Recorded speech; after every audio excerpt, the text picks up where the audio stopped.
नमस्कार। जैसा कि आप बोर्ड पर देख रहे हैं, ईश्वर की सत्ता पर विश्वास करें, ये विषय है आज का। हम आपको एक मोटिवेशनल वीडियो, ये वीडियो आपको मोटिवेट करने के लिए मोटिवेशनल वीडियो हम आपको बना रहे हैं, जिसमें हम आपको मोटिवेट करने का प्रयास करेंगे। ईश्वर की सत्ता पर विश्वास करें और ये माने कि ईश्वर जो कर रहा है वो आपके हित में कर रहा है। ईश्वर के दो रूप हैं। ईश्वर सगुण भी है और निर्गुण भी है, निराकार भी है।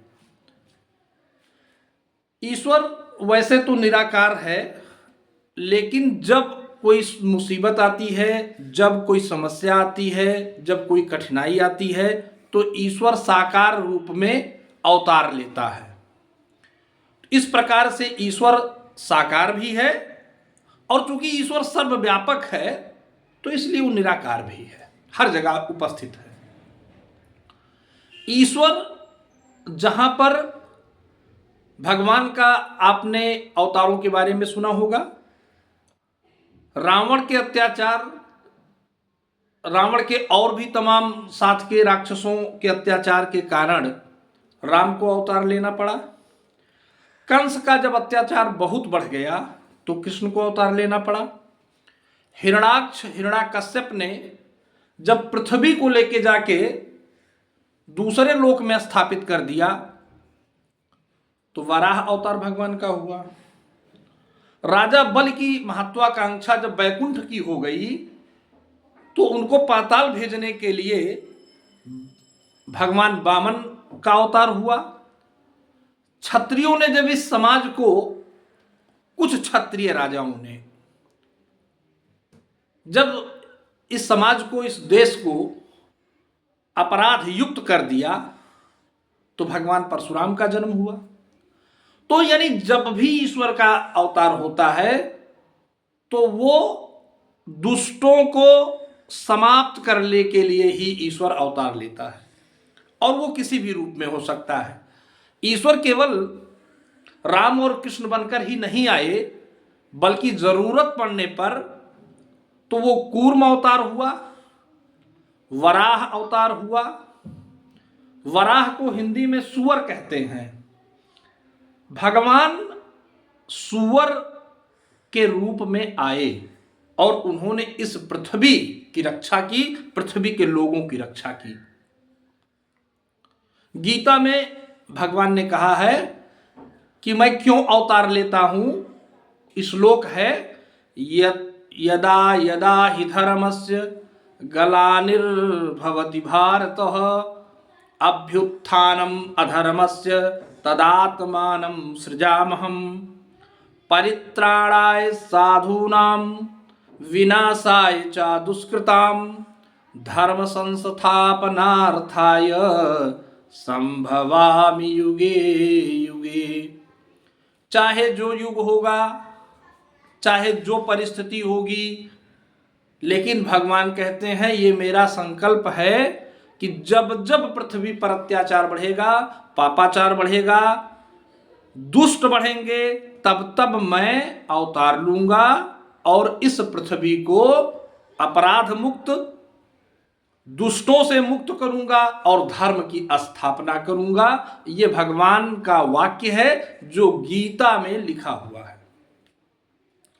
तो इसलिए ईश्वर की सत्ता पर आपको पहली बात तो विश्वास करना चाहिए कि जो ईश्वर आपके साथ कर रहा है वह ईश्वर की दृष्टि में सबसे ज्यादा उचित है।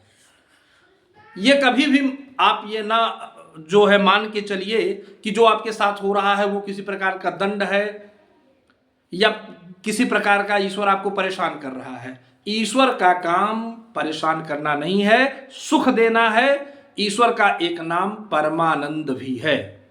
तो जो परमानंद हो, जिसके पास केवल आनंद ही हो, वो किसी को दुख कहां से देगा जब उसके पास दुख है ही नहीं। ईश्वर को सुख सागर कहा जाता है। ईश्वर सुख के सागर हैं। इसलिए ईश्वर की सत्ता पर पूर्ण रूप से विश्वास होना चाहिए। अब एक कहानी हम आपको छोटी सी सुनाते हैं। आपने टाइटैनिक का नाम सुना होगा। जब टाइटैनिक बन के तैयार हुआ तो उसमें यात्री यात्रा करने के लिए अपनी बुकिंग कराना शुरू कर दिए और बहुत कम टाइम में टाइटैनिक की जितनी सीटें थी सब फुल हो गई।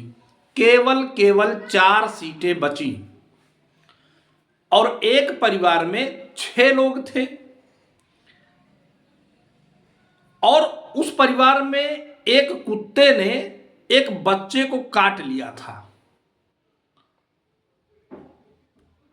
तो बच्चे को कुत्ता काट लिया, इसलिए मां ने उसके कहा कि बेटा हम और तुम 2 लोग यात्रा पर नहीं जाएंगे, क्योंकि वो बच्चा घायल अवस्था में था। और वही 2 लोग यात्रा पर नहीं गए और उसके और 4 लोगों ने उस टाइटैनिक से यात्रा शुरू की। वो लोग बहुत गुस्सा हुए उस कुत्ते पर कि इसको मार दो, इसको भगा दो। और वो लोग उन मां और बेटे को भी ताना कस रहे थे कि इनका सौभाग्य नहीं है, इनके भाग्य में नहीं लिखा है यात्रा करना, इतना अच्छा मौका है। मित्रों, जिस टाइटैनिक के लिए यह कहा जाता था कि यह समुद्र में तो डूब ही नहीं सकता, आखिरकार वो टाइटैनिक कुछ बर्फ के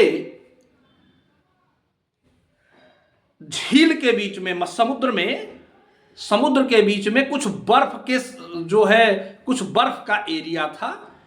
टाइटैनिक उस बर्फ में फंस जाने के नाते